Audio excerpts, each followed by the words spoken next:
Oui, allô? Oui, c'est bon, on vous entend. Parfait. Alors, donc, je disais que la prostate, comme tout organe du corps, peut être en proie des maladies. Et quand pas de pathologie, souvent de maladies, c'est d'avoir des cancers ou ce n'est pas des cancers. Et quand ce n'est pas des cancers, c'est peut-être des infections ou des inflammations. Nous parlerons de cancer de la prostate dans ce speech parce que c'est la hantise de l'urologue et de beaucoup d'hommes d'ailleurs. La découverte tardive du cancer de la prostate réduit les chances de guérison. Alors, en généralité, on définit donc le cancer de la prostate comme étant une néoplasie primitive maligne développée aux dépens de la prostate. En termes plus faciles, ça veut dire c'est une prolifération primitive de cellules malignes aux dépens de la prostate. Il est intéressant de parler de ce sujet parce que c'est une pathologie qui attaque, non, c'est une pathologie de l'homme âgé, au-delà de 45 ans. Et il est également intéressant de parler de ce sujet parce que on s'est rendu compte qu'une étude que Hodonou et collaborateurs ont fait au CNHU à Cotonou a permis de remarquer que 7% des patients qui avaient des cancers de la prostate venaient consulter par eux-mêmes et 93% venaient consulter lorsqu'ils avaient des complications ou des symptômes.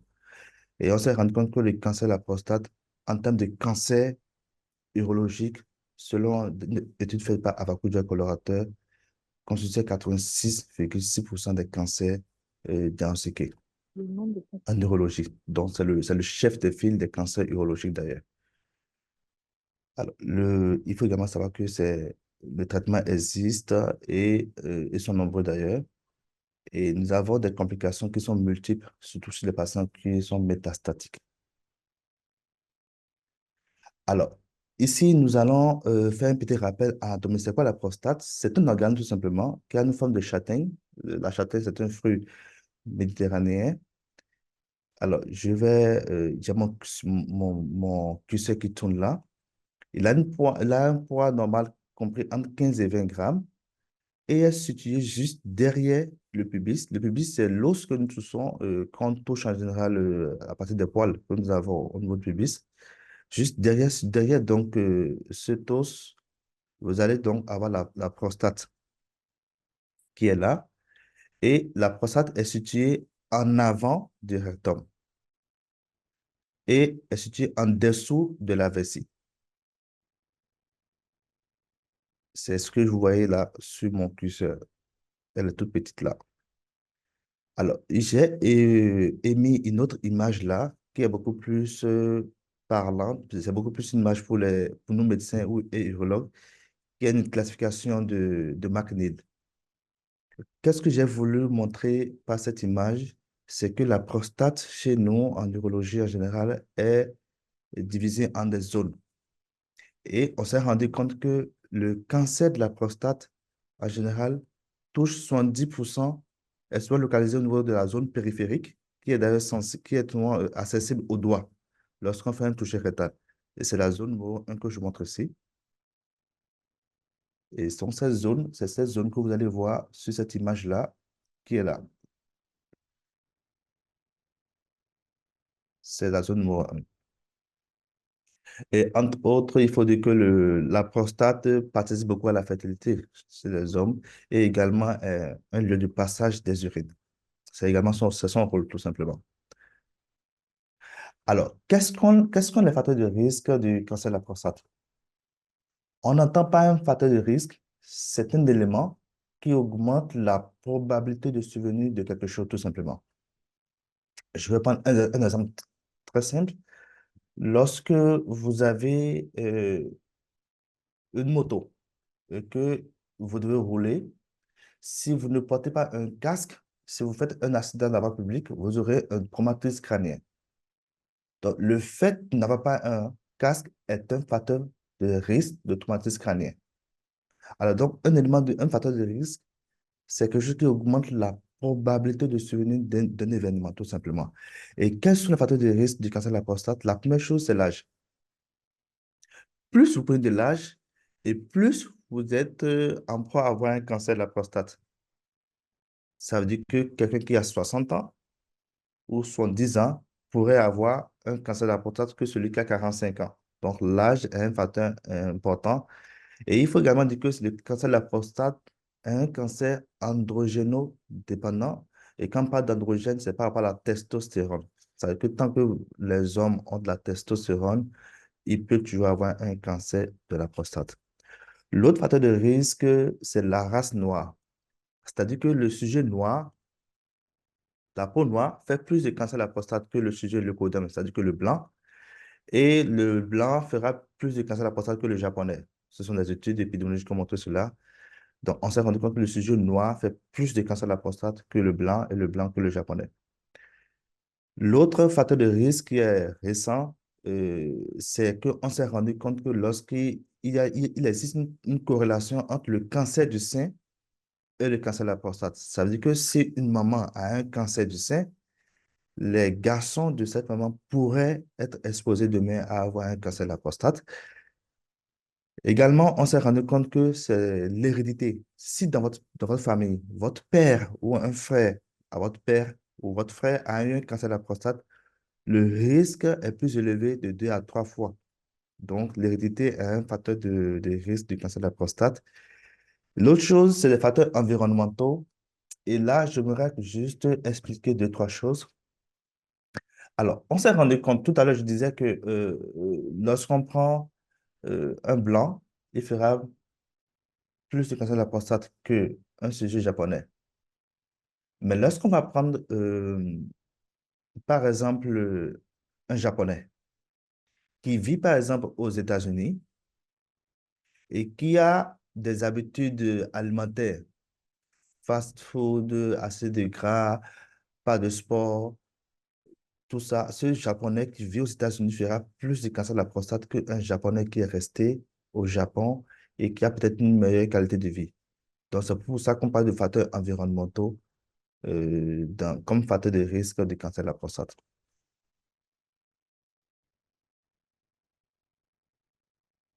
Alors, là, nous allons parler du diagnostic. Alors, et dans ce cas, nous parlerons des circonstances de découverte. Alors, on peut découvrir un cancer de la prostate de façon fortuite. C'est-à-dire que au cours d'une visite annuelle d'entreprise ou au cours d'un check-up volontaire par quelqu'un qui vient me voir pour dire je vais faire mon check-up annuel ou lors d'un examen pour une autre maladie, quelqu'un qui vous amène chez un médecin, peut-être une constipation, peut-être autre chose que vous amène chez un médecin, et au cours de l'exploration, il tombe fortuitement sur des analyses qui montrent que vous avez peut-être un cancer de la prostate. Le cancer de la prostate également peut être découvert lorsqu'il y a des symptômes. Et dans ce cas, c'est ce que nous appelons ce qu'on a des symptômes urinaires du bas appareil. Et là, je vais utiliser des thèmes assez simples pour que l'auditoire puisse comprendre. Quand on parle de symptomatologie de symptômes, c'est quoi? C'est parfois une augmentation de la fréquence de miction la nuit. Parce que normalement, lorsque nous dormons, la vessie dort. Lorsque nous dormons, la vessie dort. Ça veut dire que on peut se réveiller 0 à 1 fois. La fréquence normale, c'est de 0 à 1 fois en moyenne. Ça veut dire que si quelqu'un se réveille plus de 2 fois, 3 fois, 4 fois, 5 fois, j'ai des patients qui viennent me voir, docteur, toute la nuit, je fais pipi, j'urine 10 fois la nuit, c'est qu'il y a un symptôme d'alerte. Autre symptôme d'alerte, c'est parfois des brûlures mictionnelles. C'est-à-dire que lorsque le patient urine, il vous dira, ça brûle, je sens que ça chauffe à l'intérieur. L'autre symptôme, c'est se presser pour aller faire pipi sans pouvoir se retenir. Donc, vous avez un patient qui a plus de 50 ans, 60 ans, qui vient vous voir pour dire, ah, dès que moi je sens le besoin d'uriner ou quand je suis en réunion, il faut que je me lève pour aller vite uriner. Je ne peux pas garder mes urines. Autre symptôme, c'est le fait de pousser pour uriner. Donc, pousser pour faire pipi. Il va rester, il va aider, donc il va pousser, comme quand on est constipé, on pousse, il va pousser pour que les urines sortent. Ou parfois, il va attendre un peu trop longtemps avant la sortie des urines. Ça, c'est surtout on voyage beaucoup, dans les aéroports, quand nous voyons ça, vous voyez des hommes de plus de 50 à 60 ans qui viennent vous voir, qui viennent uriner et qui attendent trop longtemps, avant que les urines ne sortent. Tout ça sont des signes qui sont des signes d'appel d'une pathologie ou d'un malaise prostatique. Également, le patient va se plaindre parfois du fait que le jet urinaire est faible, parce qu'en général, lorsque nous urinons, l'urine va très loin. Il va vous dire que c'est faible, ce n'est plus trop comme avant. Ou parfois, j'ai l'impression que quand j'urine pas à coup. Ça coupe, ça revient. Ou parfois, qu'à la fin, j'ai l'impression que je n'ai pas tout vidé, ou qu'à la fin, j'ai déjà des gouttes qui traînent. Parfois également, le patient vous dira, j'ai la présence de sang dans les urines ou dans le sperme après le rapport sexuel. Alors, le diagnostic également peut se faire en phase de complications. Dans ce cas, c'est un patient qui vous dira, depuis quelques semaines, je ne mange plus très bien, j'ai perdu du poids, je suis très fatigué, j'ai parfois des douleurs dans le bassin, ou parfois mes pieds qui sont enflés, ou parfois je suis constipé, ou ça n'a pas de métastases.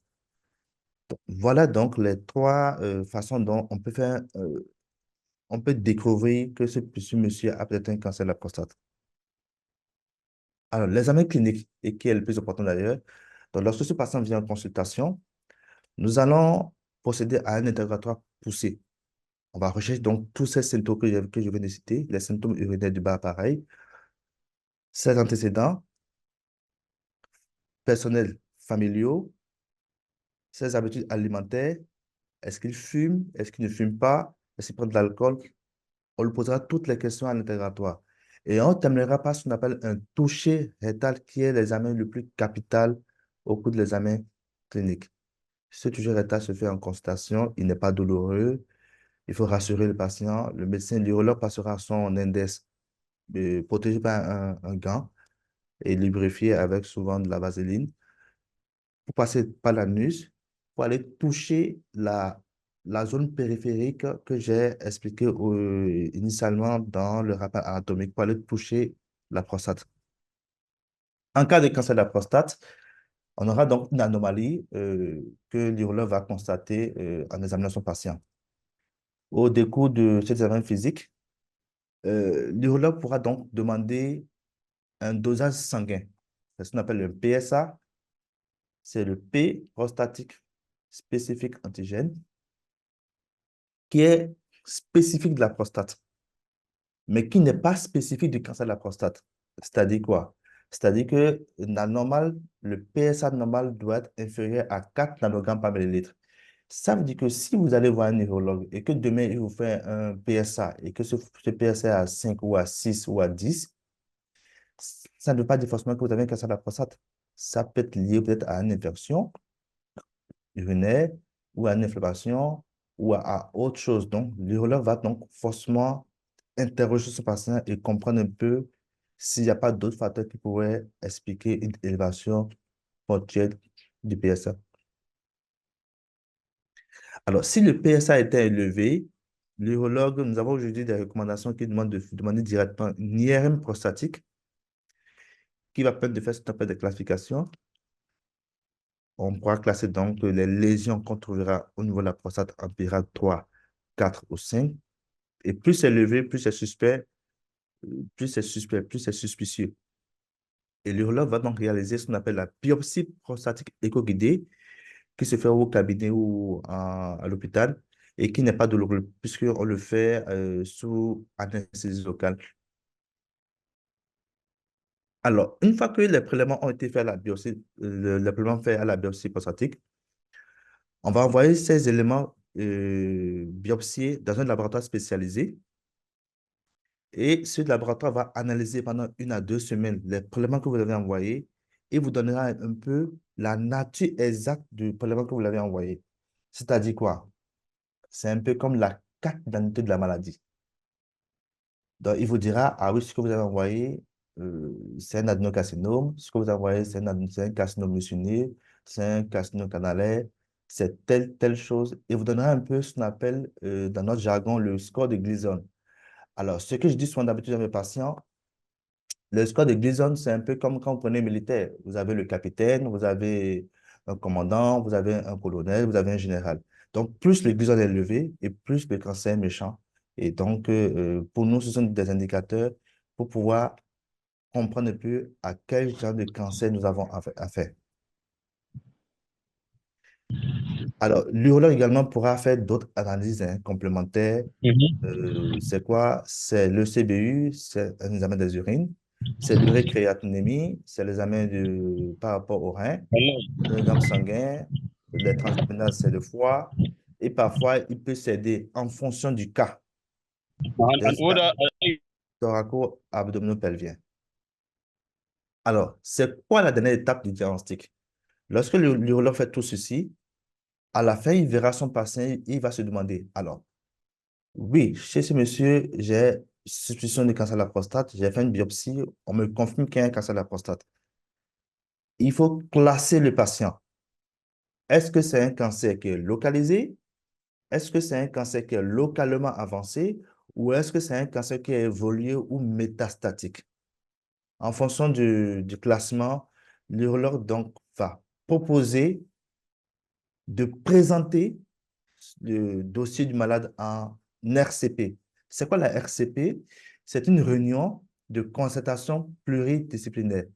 Pourquoi? Parce que le cancer de la prostate, ce n'est pas que l'urologue, c'est le radiothérapeute, c'est l'oncologue. Donc, lorsque l'urologue voit son patient et qu'il a le diagnostic, il passe le dossier, il fait un dossier, un rapport, et ensemble de concert avec d'autres collègues de d'autres spécialités, décide du traitement à apporter à ce patient. Donc, je disais tout à l'heure, donc la RCP a pour but de décider du choix de traitement à faire, à proposer au patient. Et donc, c'est au cas par cas. Alors là, nous allons parler du traitement. Et quand on parle de traitement, souvent on parle souvent du traitement préventif et du traitement curatif. Alors, le traitement préventif, c'est d'abord la sensibilisation et c'est ce que nous faisons. Il faut sensibiliser les gens à travers l'initiative Novembre Bleu que nous faisons aujourd'hui. Et Novembre Bleu, vous savez bien que c'est c'est le mois dédié au dépistage, à la sensibilisation et au dépistage des cancers masculins. Aujourd'hui, nous parlons du cancer de la prostate qui est le chef de file des cancers urologiques. Et donc, ce dépistage peut être parfois volontaire et individuel à partir de l'âge de 50 ans. Alors, quels sont les moyens curatifs? Comment est-ce qu'on peut traiter le cancer de la prostate de nos jours? Alors, il faut savoir qu'en général, il existe 9 options thérapeutiques dans le monde entier. On peut résumer à 9 à 10. Mais nous parlons aujourd'hui de six options qu'on peut faire en Afrique noire. Euh, c'est la première chose, c'est l'abstention-surveillance. Vous allez vous demander, mais c'est quoi, docteur? Abstention-surveillance. Oui, le médecin, l'urologue vous voit, il suspecte un cancer de la prostate, il fait des examens complémentaires, il fait la biopsie, il vous classe et il vous dit, bon, monsieur Is, je vais rien vous faire. Je vais juste m'abstenir, je vais vous observer. Je ne vais pas vous traiter. C'est un peu comme si quand vous allez chez le cardiologue et que vous avez une tension qui oscille peut-être à 13 ou un peu vers 14, il pourra vous dire, écoutez, pour le moment, j'estime que ce n'est pas très élevé. On va s'abstenir de donner des médicaments. On va surveiller. Donc, oui, nous avons des cancers qu'on peut surveiller et ne pas s'affoler sur un patient. L'autre chose, c'est également la surveillance active, qui donc est donc la deuxième option. Dans ce cas, c'est un peu comme une surveillance active. On sait que c'est un cancer qui est à la limite, pas hyper méchant, mais qui est un peu à la limite, un peu méchant. Donc, dans ce cas, on va surveiller très fréquemment ce patient, le voir fréquemment en consultation pour voir un peu l'évolution de ce cancer. Et l'autre option qu'on peut avoir, qui est la troisième option, c'est la chirurgie. Donc, on va donc opérer le patient en fonction du, comme je l'ai dit, c'est au cas par cas. On va réaliser ce qu'on appelle une prostatectomie radicale qui va consister à enlever toute la prostate en globalité. Donc, c'est comme si on prenait la prostate comme étant un œuf.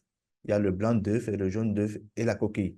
Donc, l'urologue va aller opérer ce patient et enlever toute la coquille, le blanc d'œuf et le jaune d'œuf en un seul bloc, en monobloc. C'est ce qu'on appelle une prostatectomie radicale. Elle peut se faire par voie ouverte. On fera une petite plaie entre l'ombilic et le pubis ou par voie cystoscopique, qui sont des méthodes plus évoluées, ou par voie robotique, qui se font beaucoup plus aujourd'hui dans les pays développés. L'autre option thérapeutique du cancer de la prostate, c'est la radiothérapie, qui est une technique. qui n'est pas opératoire, mais qui va consister à envoyer un peu comme une radio. Quand on fait une radiographie standard, on va envoyer des ondes, des rayons X qui vont traverser la peau du patient et aller agir sur la partie malade. Cela se fait souvent avec des doses de 76 degrés sur environ 38 séances qui peut durer environ un mois et demi. L'autre option thérapeutique que nous avons pour les cancers de la prostate, c'est l'hormonothérapie. J'ai dit initialement dans ma présentation que le cancer de la prostate est un cancer androgéno-dépendant. Et donc, on va dire que l'engrais du cancer, la nourriture du cancer de la prostate est produit par les testicules et le testicule produit ce qu'on appelle la testostérone. Donc, ce que nous allons faire à travers la hormonothérapie, c'est de mettre des médicaments qui vont freiner la production de la testostérone par le testicule et donc, dans ce cas, réduire l'évolution donc du cancer de la prostate. Et quand on parle d'hormonothérapie, nous avons plusieurs hormonothérapies. Nous avons des hormonothérapies de première génération et de deuxième génération. Ensuite, ça va être parfois la chimiothérapie, qui est également une option thérapeutique qu'on pourra proposer aux patients. Bien sûr, après la RCP dont j'ai parlé, et là, il s'agit de molécules qu'on va vous perfuser à des séquences et à des périodes données. Il s'agit ici donc de la docétacelle associée à d'autres molécules et qui ont fait quand même qui donnent de très bons résultats. Alors, en conclusion, nous dirons donc que le cancer de la prostate est une réalité. C'est une pathologie du sujet âgé. Le diagnostic se fait par un toucher rectal après une biopsie en suivi de ce qu'on appelle un examen anatomopathologie, qui est un examen qui se fait dans un laboratoire assez spécialisé.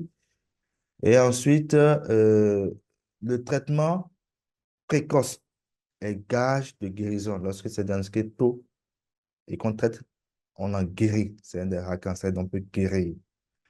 Et la prévention passe par le dépistage individuel, qui reste le moyen à recommander aux personnes encore bien portantes. Je voulais vous remercier pour votre attention. Merci beaucoup. Merci beaucoup, docteur, pour ce brillant exposé. J'espère, j'ai été vraiment édifiée. Je crois que c'est pareil aussi pour les participants. Et donc, je vais faire une toute petite synthèse de votre exposé. Vous avez commencé par définir la prostate. Vous avez Oui, dit que c'était un organe masculin et que on parle de cancer de la prostate lorsque cet organe masculin-là, est touché par une prolifération de cellules malignes. Il y a cancer de la prostate.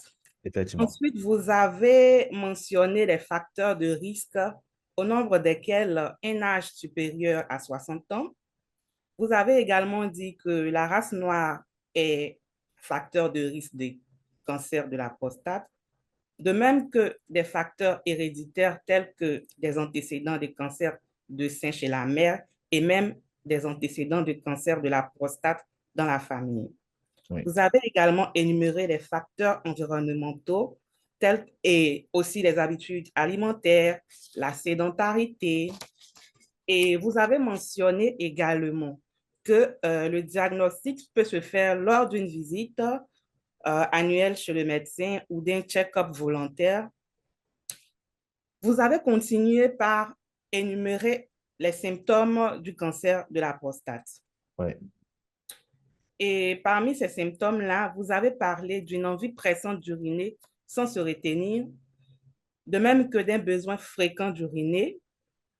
Vous avez aussi mentionné le fait que attendre trop longtemps avant la sortie des urines est aussi un facteur à risque. De même que le jet faible, c'est-à-dire uriner faiblement. Ensuite, la présence de sang dans les urines ou même dans le sperme sont également des facteurs de risque du cancer de la prostate.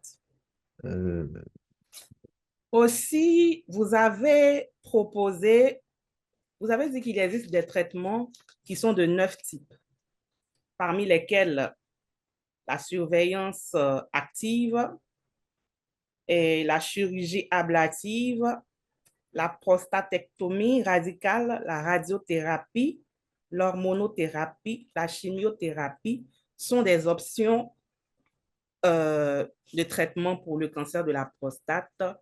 Et vous avez dit que le moyen de prévention le plus sûr, c'est le dépistage régulier et le check-up. Et donc, à l'issue de votre exposé, moi, quelques questions me taraudent, docteur.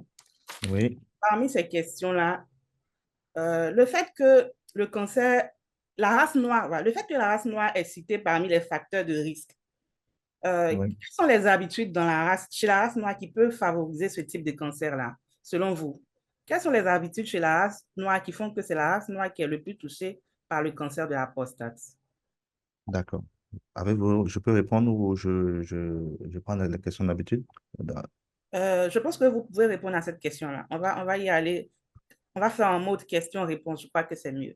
Merci. Alors, il n'y a pas une habitude particulière sur la race noire. Vous savez, en médecine, tout part souvent de l'observation. C'est surtout la santé publique. On observe, on compare. Vous savez que, par exemple, que les hommes, la race noire fait plus de cancer de la peau que la race blanche. Il n'y a pas un truc, il n'y a pas un élément favorisant. On s'est rendu compte que l'homme noir, génétiquement, est plus en proie à faire un cancer de la prostate. C'est juste des observations que nous faisons par rapport au blanc. C'est la même chose. Je prends par exemple l'exemple du cancer du sein. On sait que, par exemple, que le cancer de l'utérus est plus fréquent chez la femme noire que le cancer du sein chez la femme noire. Mais vice-versa, chez la femme blanche, il y a plus de cancer du sein que le cancer de l'utérus. Donc, c'est des observations que nous faisons et qui nous permettent donc de déduire, d'avoir donc, comme nous disions que chez l'homme, par exemple, la race noire fait plus de cancer de la prostate que le blanc. Je ne sais pas si j'ai répondu à vos questions. Oui, vous avez répondu à ma question. Il y a également une question dans le chat, une question de Médard depuis Lyon, qui demande si l'alimentation peut jouer un rôle important dans la prévention du cancer de la prostate. Alors, on dira, d'ailleurs, je pense que dans les facteurs de risque dont j'ai parlé, et j'ai dit que dans les facteurs de risque, c'est un élément qui augmente la probabilité de souligner quelque chose, tout simplement. Tout à l'heure, j'ai pris l'exemple je disais que le sujet noir fait plus de cancer de la prostate que le sujet blanc, et le blanc fera plus de cancer que le japonais. Alors, je disais tout à l'heure que si on prend un japonais qui vit aux États-Unis et qui a des habitudes alimentaires pas très commodes, pas de sport, mange trop gras, euh, voilà, la vie un peu à l'américaine, quoi. Il va faire plus de cancer. Donc, oui, il y a des habitudes alimentaires qu'il faut réduire, surtout en général. C'est trop de gras. Le gras n'est pas toujours bon. La sédentarité, le fait de rester, on sait que souvent les gens préfèrent rester assis devant la télévision, ne font pas de sport. Toutes ces choses pourraient parfois faciliter un cancer de la prostate. Donc, oui, nous avons des habitudes alimentaires qu'il faut éviter. D'accord, merci, docteur. Oui, Le fait que le cancer touche l'anatomie masculine oui, pourrait aussi entretenir un tabou, mais c'est cela même qui entretient le tabou. On n'en parle oui, pas assez, vous voyez, c'est Novembre bleu, mais il n'y a pas beaucoup de sensibilisation, alors que c'était Octobre rose dernièrement. On a vu oui. les femmes parler. Est-ce que, en tant que médecin, comment on peut briser le tabou là et encourager les hommes à consulter, à sensibiliser, à en parler un peu plus? Je pense que nous devons être optimistes parce qu'aujourd'hui, Novembre Bleu, ce que nous faisons aujourd'hui, c'est ça, c'est de communiquer. Il faut communiquer, il faut réveiller donc les consciences. Donc, il faut toujours communiquer, il faut rassurer les gens qu'il y a un traitement qui existe. Il faut que les gens viennent à l'hôpital, pas que les gens attendent trop longtemps. Donc, ce que nous faisons aujourd'hui, c'est de communiquer, c'est d'inciter les gens, c'est ce que nous faisons, sensibiliser, communiquer. Donc, je pense que avec le temps, il y aura plus, j'estime on va y arriver, je pense. Donc, moi, je ne suis pas pessimiste, je suis plutôt optimiste. Alors, vous savez que Novembre Bleu dont on parle là existe depuis les années 99, donc c'est récent. Et ça a commencé en Australie, plus précisément à Adélaïde. où des hommes ont décidé donc de faire pousser des moustaches pour attirer l'attention des autorités sur la santé masculine. En 2002, en 2003, cette, on va dire cette prise de conscience a fait tache d'huile et a fait donc que toujours en Australie, il y a eu des fonds qui ont été mis en place pour aider donc les gens qui souffrent de cancers, surtout masculins. Et progressivement, cette idée de novembre bleu a évolué en Europe. Aujourd'hui, maintenant, on n'a pas le bleu en Afrique. Donc oui, je suis optimiste. Je pense que c'est ce que nous faisons. Communiquer, communiquer, sensibiliser. Et je pense que d'ici quelques années, comme Octobre Rose, Novembre Bleu sera vraiment bien médiatisé. Voilà. D'accord, docteur. Dites-moi, en dehors du dépistage Oui. que vous avez cité, quelles sont les mesures les plus efficaces pour prévenir le cancer de la prostate? La mesure la plus efficace pour prévenir le cancer de la prostate, c'est le dépistage. Il n'y a pas de mesure. On n'a pas de la vaccination. C'est pas une maladie infectieuse. On n'a pas de la vaccination. Il faut juste se faire dépister. Il faut, de façon volontaire, que les gens aillent consulter un urologue. Et s'il n'y en a pas, qu'ils aillent voir un médecin dans leur contrée. Donc, c'est le dépistage qui est la façon la plus facile de pouvoir savoir si on a un cancer de la prostate. On ne peut pas rester chez soi et dire, je n'ai pas un cancer de la prostate. Non. On peut, et aujourd'hui, c'est quand même curieux, nous avons parfois des cancers de la prostate à PSA normal. Donc, il ne suffit pas juste d'aller faire un PSA dans un check-up. Oui, c'est normal, docteur, c'est inférieur à 4. Je n'ai pas un cancer. Parfois, on a des cancers à PSA normal. D'où l'important de voir un neurologue une fois chaque année ou quand on a plus de moyens, chaque 6 mois pour être sûr qu'on n'a pas cette pathologie. Surtout que si on sait que dans la famille, nous avons des antécédents de cancer de la prostate ou de sein, c'est ça, maman. Donc, le dépistage reste aujourd'hui le socle, le socle de la prévention. D'accord. Si Merci, Dolores le docteur. permet, Oui, alors allez-y. Dolores, Oui, je pense que comme nous sommes dans le mois de novembre bleu, il y a des initiatives de dépistage qui sont peut-être en cours. Peut-être que si le docteur peut en parler brièvement et peut-être inviter les gens à y participer, ce serait aussi une belle opportunité.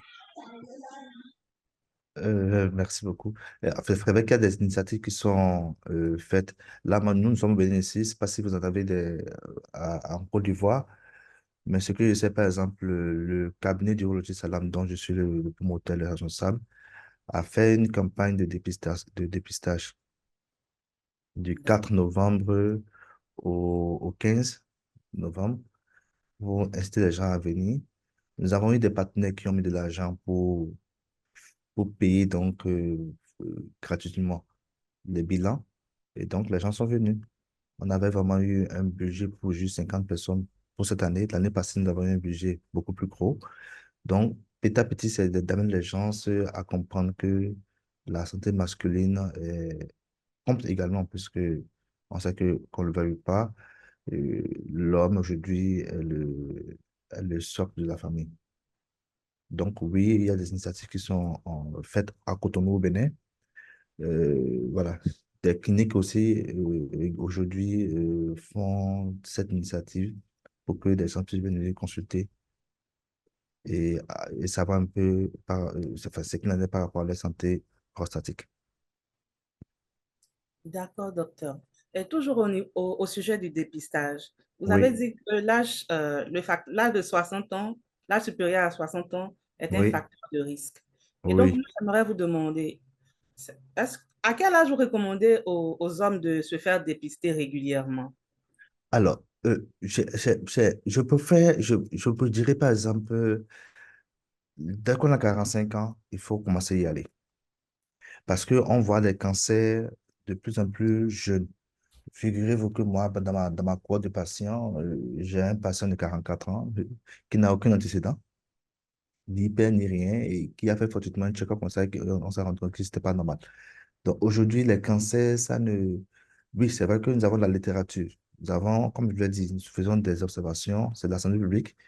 On se dit, bon, allez, à partir de 50 ans, 60 ans, Je prends un exemple par exemple. Alors, il y a une étude qui a été faite. On s'est rendu compte que après 75 ans d'âge,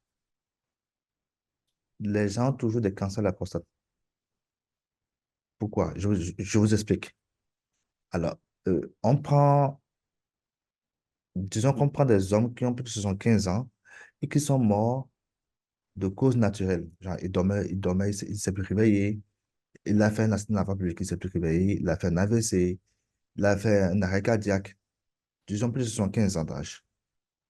Quand on prend ces hommes et qu'on va prendre leur prostate, on se rend compte qu'en général, il y a toujours un peu de cancer à l'intérieur.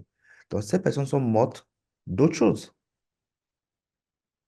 D'autres choses, mort naturelle, mort subite, d'autres choses.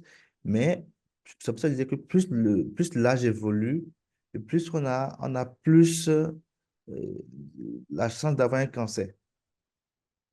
Ce n'est pas systématique, mais c'est ce que les études ont montré. Et notre but, c'est de réveiller les gens. Pour dire, attention, il ne faut pas attendre que ça soit trop tard, quoi. Donc pour moi, lorsque l'homme a un 45 ans, il peut déjà commencer à aller voir un neurologue ou un médecin de- du pays où il est. D'accord. Merci, docteur. Oui. Et je voudrais vous demander, quelles sont les chances de survie si un cancer de la prostate est découvert? Quelles sont les chances de survie? Alors, je vous ai dit que lorsque le neurologue consulte son patient, à la fin, il le classe. Est-ce qu'il a un cancer qui est localisé? Quand on parle de localisé, c'est est-ce que la maladie est restée à l'intérieur de la prostate? Est-ce que c'est localement avancé? Est-ce que ça a quitté de l'intérieur, ça a avancé un peu vers la coquille ou tout ce qu'il y a comme organe avoisinant? Ou est-ce que c'est métastatique? Dans ce cas, c'est comme si ça a évolué, ça a atteint le foie, ça a atteint le poumon, tout ça, ou les os. Dans ce cas, en fonction de la classification, lorsque le cancer est découvert très tôt, la guérison est possible et est de 100%. Parce D'accord. qu'on peut vous traiter. Moi, j'ai vu des gens qui ont eu des cancers de la prostate qu'on a traités et au bout de 10 ans, ils vont bien, ils vont très bien. Donc, ils sont guéris. Mais quand on ne consulte pas, quand on reste dans l'ignorance ou qu'on n'est pas informé, parce que vous savez que l'information, c'est euh, qui n'est pas informé, enfin, c'est le pouvoir de l'information. Donc, celui qui n'est pas informé ne sait pas. Et c'est parfois le retour donc, à un stade où c'est trop tard et donc on ne peut que l'accompagner et l'aider à rester un peu plus longtemps que d'habitude, un peu plus longtemps, c'est tout. On l'accompagne. Donc, plus tôt c'est découvert, mieux c'est. Merci, docteur. Je vais vous poser une dernière question et Oui, ouvrir les questions aux participants. Et oui, donc, il y a un mythe reçu, il y a des idées reçues. Je sais que beaucoup des participants ici ont déjà entendu ce mythe-là, qui dit oui. que pour éviter, pour prévenir le cancer de la prostate, les hommes doivent éjaculer énormément de fois. Est-ce que vous confirmez cette assertion-là ou l'infirmez? Alors, j'ai souvent eu que ça en consultation ou comme ça des réunions, cette même question. Alors, je vais répondre comme d'habitude. Une étude, une étude une étude américaine a prouvé que faire plus l'amour pourrait réduire la probabilité de survenue d'un cancer de la prostate. Mais ce n'est pas, ce n'est pas, ça ne fait pas encore consensus. Première chose. Donc, j'aimerais dire aux hommes que jouir plusieurs fois ne vous protège pas d'un cancer de la prostate. J'ai cité ici les facteurs de risque. Tant qu'on est noir, mais si tu éjacules 50 fois dans le mois, si comme tant que tu es noir, c'est un facteur de risque, tu pourrais avoir un cancer de la prostate. Je sais pas si vous voyez. Donc, jouir plusieurs fois dans le mois ou plusieurs fois ne vous protège pas du cancer de la prostate. Merci, docteur. Merci. J'ouvre les questions pour les participants. Vous pouvez lever la main, mais avant, il y a certaines questions dans le chat que je vais lire. Oui. Il y a Atta Hassan qui dit « Quelqu'un qui a fait 2 fois des crises de colique néphrétique, calculs rénaux, peut-il développer par la suite le cancer de la prostate? » Non, on n'a pas une corrélation entre les calculs qui sont des pathologies lithiasiques avec le cancer de la prostate. Ça, c'est des pathologies parfois lithiasiques ou parfois infectieuses. Ici, nous parlons du cancer de la prostate. Donc, ce n'est pas la même chose. Il n'y a aucune corrélation. Aucune corrélation. D'accord, merci docteur. Il y a une autre question dans le chat. Comment les proches des patients peuvent-ils les soutenir pendant le traitement? Alors, là, on parle beaucoup plus de psychothérapie parce que nous voyons beaucoup. Alors, par le traitement, je sais pas comment répondre à cette question, mais en général, lorsqu'on vous annonce que vous avez un cancer de la prostate, c'est toujours bon que votre épouse ou votre enfant prenne la chose sportivement et cherche à comprendre un peu quelles sont les chances ou la probabilité de rester encore le plus longtemps possible.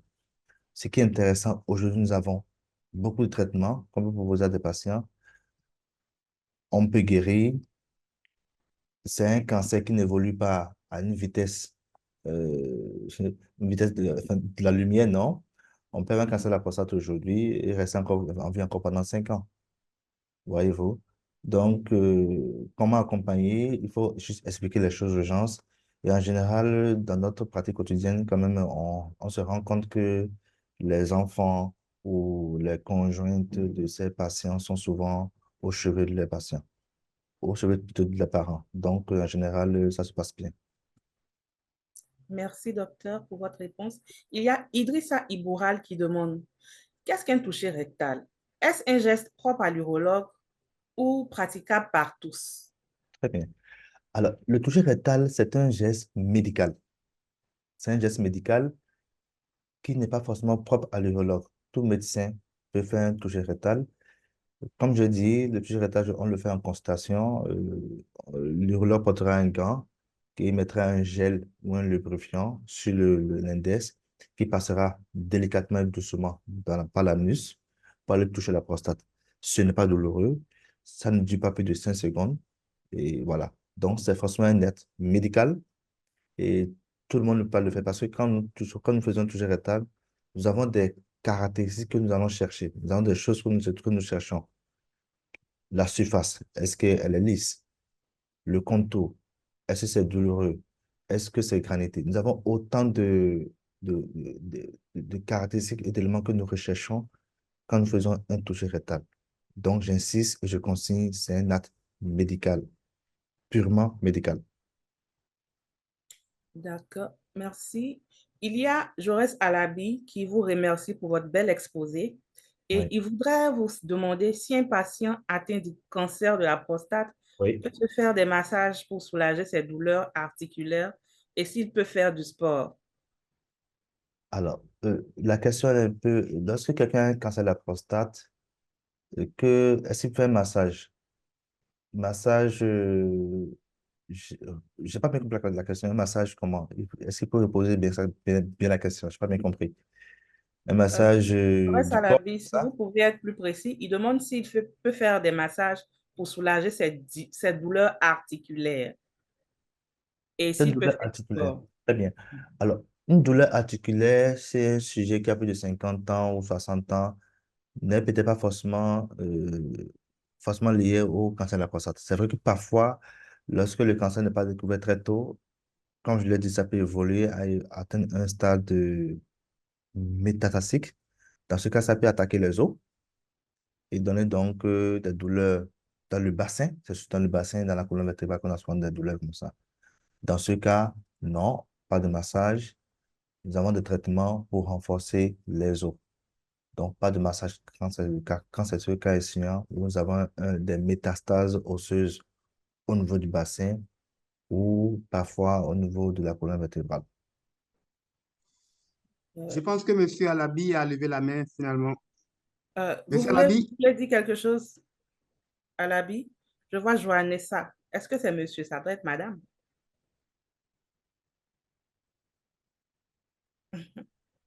Vous voulez intervenir, Alabi? Oui,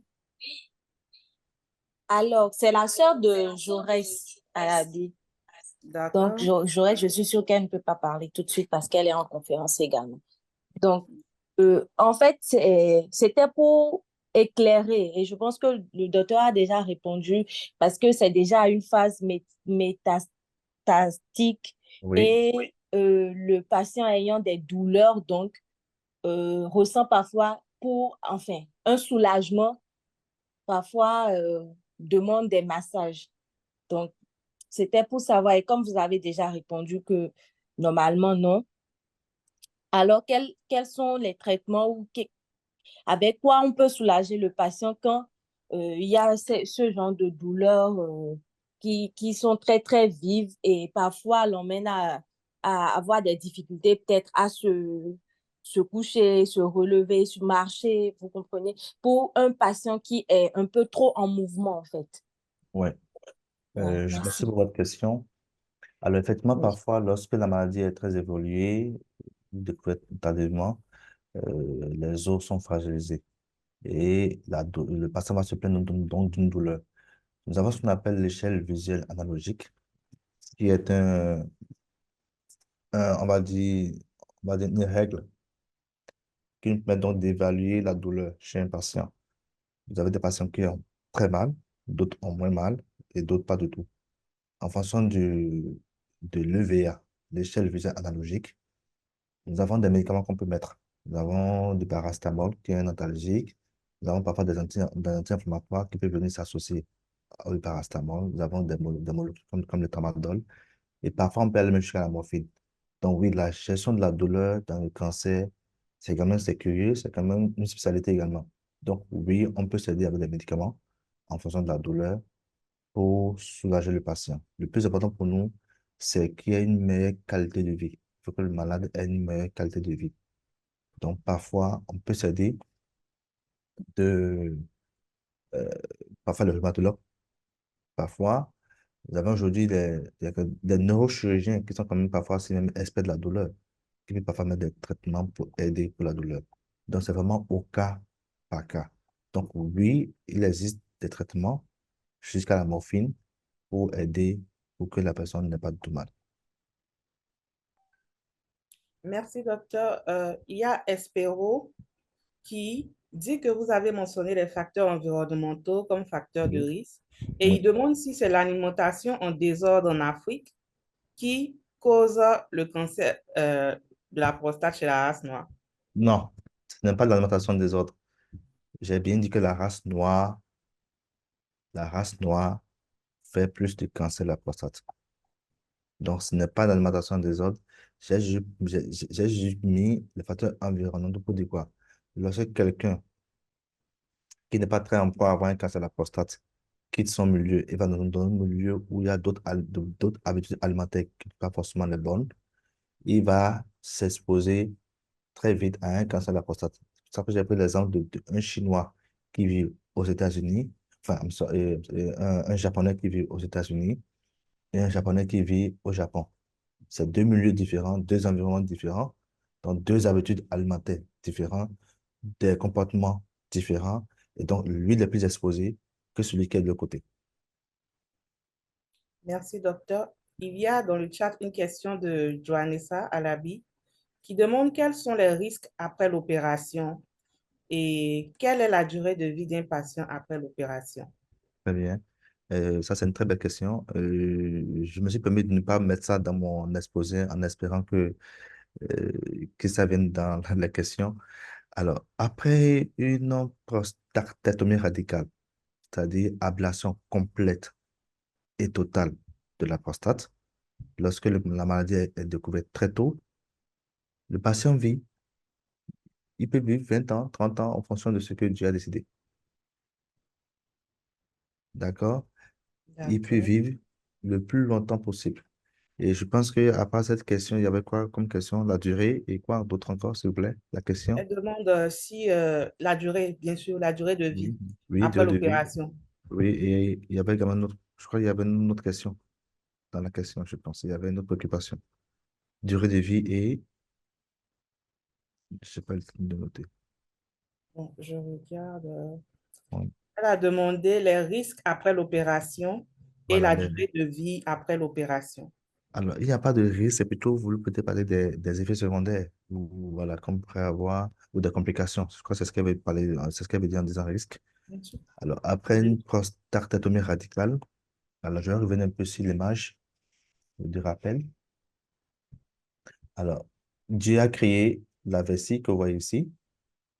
En dessous, vous avez la prostate. Là, l'urine passe au travers de la prostate pour sortir. Alors, l'urologue va dire, je vais enlever tout ça. Je vais enlever tout ceci. Et quand il enlève tout ceci, le petit bout de l'urètre, là, il va le coller directement à la vessie. Donc, j'ai enlevé quelque chose que Dieu a créé. Il y aura plus la même stabilité qu'avant. Donc, parfois, lorsqu'on opère de la prostatectomie radicale, on pourrait avoir de l'incontinence urinaire. Donc, vu que si je colle directement le bout de l'urètre là, directement à la vessie, on pourrait parfois avoir des incontinences urinaires qu'on peut traiter. Il faut également savoir que au cours d'une prostatectomie radicale, les nerfs de l'érection parfois sont collés à la prostate. Donc, on pourrait parfois avoir aussi des problèmes d'érection qu'on peut traiter également ultérieurement en consultation. Donc, souvent, les risques, c'est souvent beaucoup plus des problèmes d'incontinence urinaire et des problèmes de dysfonction érectile. Merci, docteur. Il y a Oswald Wessou qui a levé la main. Monsieur Oswald, vous pouvez poser votre question. Merci, madame. C'est juste un complément. Déjà, je remercie mon collègue Diabal pour la présentation qui est limpide, succincte et très compréhensible. Moi, je suis médecin oncologue radiothérapeute. J'ai suivi la présentation. C'est juste un complément. C'était par rapport à la douleur osseuse due aux métastases. C'était pour dire que, bon, après les traitements médicamenteux, si la douleur persiste, on peut aller à la radiothérapie Oui, antalgique à but pour diminuer la douleur. Et aussi, pendant tout ce traitement, aussi, on associe un traitement qu'on appelle acide zoledonique. zoledonique qui Zoledonique, oui. permet de renforcer l'os et de diminuer la douleur Ouais, osseuse. ouais. Et puis ensuite, par rapport à la survenue, le risque de développer le cancer de la prostate chez le, le noir, en fait, jusqu'à présent, les études sont en cours pour déterminer s'il y a une cause génétique ou bien une cause hormonale. Mais pour le moment, c'est les études épidémiologiques qui ont montré que oui, le cancer survient plus chez le noir que les autres races. Les études sont en cours. Quand il y aura d'autres hum, événements, on pourra le partager. Donc, voilà un peu ce que je pourrais dire. Parmi les questions, il y a une troisième, mais je n'ai pas noté, j'ai oublié. Peut-être je peux revenir. Merci. Merci beaucoup, Oswald, cher ami, qui est radiothérapeute, oncologue d'ailleurs, que je salue, qui fait un coucou. C'est bon de savoir qu'il est connecté. Donc, je n'avais pas trop voulu rentrer dans le thème, mais effectivement, il fait bien de le dire. Donc, l'acide zoledonique qu'on connaît très bien, que mettons au cabinet ou ailleurs, enfin, c'est bien sûr sous contrôle médical parce que c'est pas à faire à la maison. Il y a souvent une surveillance très stricte et des éléments, des paramètres qu'il faut surveiller pour renforcer un peu, réduire un peu la douleur. Et il a bien dit, nous avons parfois de la radiothérapie antalgique qu'on peut utiliser ou qu'on peut proposer aux patients, qui se fait également très bien par les radiothérapeutes. Donc, oui, merci pour le complément, cher ami. Merci. Merci, docteur. Il y a également une autre question de Joannessa Alabi dans le chat qui demande quels sont les interdits alimentaires qu'un patient qui est déjà au stade de tumeur de la prostate devrait respecter. Alors, ça, c'est peut-être une question pour une nutritionniste, mais je pense qu'il n'y a pas d'interdit pour moi. J'estime que quelqu'un qui a un cancer de la prostate métastatique et qui est suivi peut manger et vivre comme tout le monde. Il mange comme tout le monde. Donc, il n'y a pas forcément un interdit particulier, selon moi. Et il faut que ça repas soit équilibré. Donc, pour moi, il n'y a pas d'interdit. Ce patient mange comme tout le monde. Voilà. Merci, docteur. Il y a Junior Béton qui dit, merci pour votre présentation. Quelle est la place de l'échographie prostatique dans le diagnostic du cancer de la prostate quand on connaît son accessibilité dans la plupart de nos pays africains? Apporte-t-elle réellement une info utile à l'urologue? Alors, merci beaucoup, Monsieur Junior, pour votre question. Alors, c'est vrai que l'échographie est l'examen non invasif, hein, et facile d'accès et pas cher dans nos contrées. Mais aujourd'hui, en termes de précision et d'impact diagnostic, non. La seule facilité que nous avons aujourd'hui avec l'échographie, c'est de nous donner le volume de la prostate. L'échographie pourra vous aider à avoir également la vessie et pourra, en fonction du stade de l'évolution de la maladie, avoir ce qu'on appelle des ganglions. Des ganglions qui sont entre la veine cave inférieure et l'aorte. Donc, ça qu'on appelle des ganglions inter-aortico-caves. Et voir s'il n'y a pas de ganglions également au niveau des gros vaisseaux pelviens. Donc, l'échographie aujourd'hui est plus à but morphologique et non diagnostique réellement. C'est morphologique. OK, j'ai une prostate de combien de grammes? Est-ce que la vessie, comment est-ce que la vessie se comporte? Le rein et également les ganglions. Donc, c'est beaucoup plus c'est important. D'ailleurs, même dans la pratique quotidienne, l'urologue ou le radiologue sont souvent appelés à faire des échographies de la prostate. Mais en termes de diagnostic du cancer de la prostate, non. C'est vrai que parfois, on peut avoir des images hypoéchogènes au niveau de la zone périphérique ou parfois la zone centrale à l'échographie qui parfois peut être suspecte de malignité.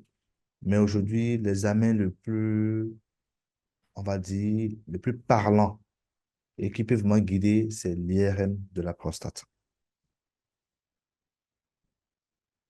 Merci, docteur. Il y Ouais. a également une autre question dans le chat de Naimi Ahmed. Il dit, existe-t-il des modifications du mode de vie ou des stratégies d'auto-soin qui peuvent contribuer à soutenir mon traitement et à améliorer les résultats? Alors, vous voulez bien me relayer la question parce que je n'ai pas bien compris. Existe-t-il des D'accord. modes de vie? Il demande, existe-t-il des modifications du mode de vie ou des stratégies d'auto-soin qui peuvent Oui. contribuer à soutenir le traitement et à améliorer les résultats? Alors, je pense que peut-être que si je comprends bien, c'est savoir est-ce qu'il y a des moyens Je veux dire, est-ce qu'on peut changer quelque supplémentaires. chose dans son quotidien Oui, et des stratégies de soins qu'on peut s'apporter soi-même pour oui, contribuer à soutenir le traitement bien médical sûr, là, et pour bien sûr, améliorer les résultats? bien sûr, amélioration surtout en amont du cancer, en amont du cancer, pour des sujets jeunes de 35, 40 ans, 50 ans, euh, éviter donc le gras, c'est pas très bon le gras, manger assez équilibré, donc des fibres, nos feuilles au manioc ou le menthe, tout ça, c'est très bon. Nous avons avoir une bonne activité physique. La sédentarité n'est pas très bonne. Donc, rester trop longtemps assis n'est pas une très bonne chose. Donc, voilà autant d'éléments sur lesquels on peut jouer, sur des facteurs de risque qu'on peut jouer, qui ne sont pas des facteurs de risque, c'est des petits facteurs de risque modifiables. Voyez-vous, c'est pas très fort. C'est modifiable. Parce que, comme je l'ai dit, les plus importants, c'est l'âge, c'est l'hérédité, c'est la race noire. Voyez-vous. Donc, si quelqu'un, par exemple, a déjà tous ces facteurs-là, et qu'il se fait beaucoup de sport, il revoit son alimentation, tout ça, ça peut quand même un peu impacter. Mais ça ne le protège pas forcément à 100%. Le plus important, c'est le dépistage.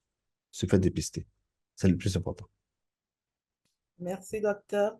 Il y a dans le chat Maoussou Benou qui dit, il vous remercie pour votre exposé. Il Oui. dit que pendant le mois d'octobre, on dit de sucer les seins.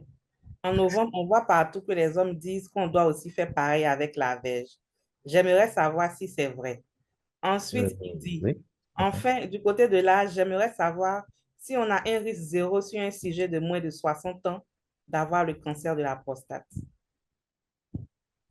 Alors, je pense que il a posé des questions. Comme chez les femmes, on demande à ce que on suce le sein. Je pense que c'est pas si c'est conseillé également de sucer le sein pour vous protéger le cancer du sein. Je ne pense pas. C'est peut-être, je ne pense pas.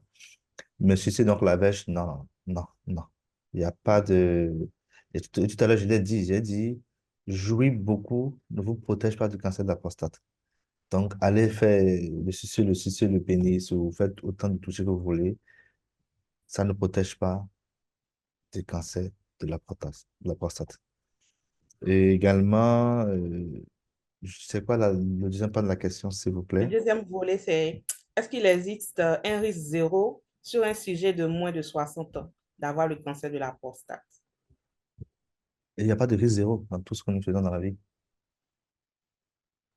Le risque zéro n'existe pas. Donc, il n'y a pas de risque zéro. Il n'y a pas de risque zéro. Dans tout ce que nous faisons, il n'y a pas de risque zéro. On peut sortir et faire un accident, il n'y a pas de risque zéro. Donc, le risque est toujours là à tout moment. Tant qu'on a tous les facteurs de risque, on a toujours toute la coupole d'avoir cette pathologie. Merci, docteur. Il y a Jamila Tou qui dit merci pour votre exposé. J'aimerais savoir si à partir de 40 ans, on peut prendre des médicaments pour prévenir la maladie. Non, ce n'est pas une pathologie euh, pour laquelle il faut prendre des médicaments. Non. La meilleure façon de prévenir le cancer de la prostate aujourd'hui, c'est ce que nous faisons, nous sensibilisons et surtout le dépistage. Il faut aller faire un médecin ou aller faire un neurologue pour dire, docteur, je veux faire le point de ma prostate pour savoir où est-ce que j'en suis. Il n'y a pas de médicament à avaler pour dire, je vais prévenir quoi que ce soit. À moins que, à moins que si un homme ne veut pas avoir un cancer de la prostate, il demande déjà la puberté, qu'on lui enlève les testicules, et voilà. Puisque j'ai dit tout à l'heure que le cancer de la prostate, sa nourriture, la nourriture du cancer de la prostate, l'engrais du cancer de la prostate est produit par les testicules. Donc, soit c'est de très tôt, comme on le fait dans les royaumes en Afrique, souvent, les gars du corps, les épouses du roi sont souvent castrés. Soit on le casse complètement, déjà 10 ans, 11 ans, 12 ans, on le casse. Et comme ça, il n'aura jamais un cancer de la prostate. Merci, docteur. Il y a enfin Anissé Nyon-Davy qui dit, est-ce qu'il n'y a pas association entre le cancer de la prostate et les autres cancers? Pour dire que avoir le cancer de la prostate augmente la probabilité d'avoir le cancer de l'œsophage, du poumon, etc. Il demande Alors, si le cancer est-ce de qu'il la... existe une corrélation? Oui. Alors, j'ai dit tout à l'heure que il existait une corrélation oncogénétique entre le cancer du sein et le cancer de la prostate. Aujourd'hui, nous avons cette information. Ça veut dire qu'une mère qui a un cancer du sein, ses enfants pourraient avoir un cancer de la prostate. Ça, c'est déjà un truc, parce que on parle de cancer primitif. Alors, oui, lorsque le cancer n'est pas découvert très tôt, comme je l'ai dit, ça peut évoluer et attaquer donc d'autres organes. Donc, ça peut attaquer le foie, ça peut attaquer le pancréas, même si c'est pas avec la même. Souvent, c'est les os, parce que c'est le cancer qui a dans les os. Ensuite, c'est les ganglions, c'est le foie, c'est le poumon, c'est le cerveau. Voici souvent les zones où on a souvent des métastases du cancer de la prostate. Donc, oui, on pourrait avoir, par exemple, quelqu'un peut aller à l'hôpital et avoir peut-être un cancer du foie, et on se rend compte que non, la maladie, en fait, vient de la prostate. Donc, c'est la métastase qui a fait qu'il est venu à l'hôpital. Voyez-vous? Donc, c'est en cas de métastase, tumeur secondaire, que parfois cette maladie peut évoluer. Sinon, en termes de primitive, tu mets primitive, j'ai juste dit qu'il existe une corrélation entre le cancer du sein et le cancer de la prostate, surtout lorsque la mère a un cancer du sein. Merci, docteur. Je crois que je vais juste poser une question dans le chat, Oui, puis on va essayer de conclure puisqu'on a déjà dépassé le temps imparti. Il y merci. a une question de Joannessa Alabi qui dit: qu'est-ce qui peut expliquer une augmentation du PSA pour un patient déjà sous injection? Très bien. Alors, c'est une très belle question. Alors, qu'est-ce qui peut expliquer donc une élévation, c'est ce qu'on appelle parfois des récidives biologiques? C'est une très belle question. Parce que parfois, vous avez parfois des patients qui viennent vous voir, c'est peut-être un cancer localement avancé. Vous faites la biopsie, vous le classez, la RCP dit il faut faire ce qu'on appelle une hormonothérapie. C'est souvent des injections qu'on fait chaque 3 mois ou chaque 6 mois. Ça se passe très bien. Vous avez une bonne descente de votre PSA. Et après, ça reprend. Alors, qu'est-ce qui peut expliquer? C'est ce qu'on appelle des récidives biologiques. Dans ce cas, en fonction, si c'est que la personne est sur une hormonothérapie de première génération, on pourrait renforcer le traitement ou passer parfois le témoin au radiothérapeute et aussi à l'oncologue qui ont aussi le mot à dire dans cette pathologie. Donc, parfois, en cas de récidive, c'est comme si la maladie reprenait un peu la force. Dans ce cas, on peut avoir une élévation du PSA. Maintenant, comme je l'ai dit, il ne faut pas écarter toute pathologie infectieuse parce que quelqu'un qui a un cancer de la prostate il peut faire une infection urinaire. Et s'il fait une infection urinaire, ça peut faire que son PSA peut également augmenter. Voilà. Excusez-moi, Madame Bako, pouvez-vous désactiver votre micro, s'il vous plaît? Bako, s'il vous plaît, vous pouvez désactiver. Merci. Oui, docteur. Donc, une élévation du PSA chez quelqu'un qui est sous traitement déjà peut être souvent liée à ce qu'on appelle une récidive biologique et pour laquelle on pourra parfois renforcer le traitement avec soit chez les oncologues, de la chimiothérapie ou de la radiothérapie, ou parfois mettre de la monothérapie de deuxième génération en fonction du traitement.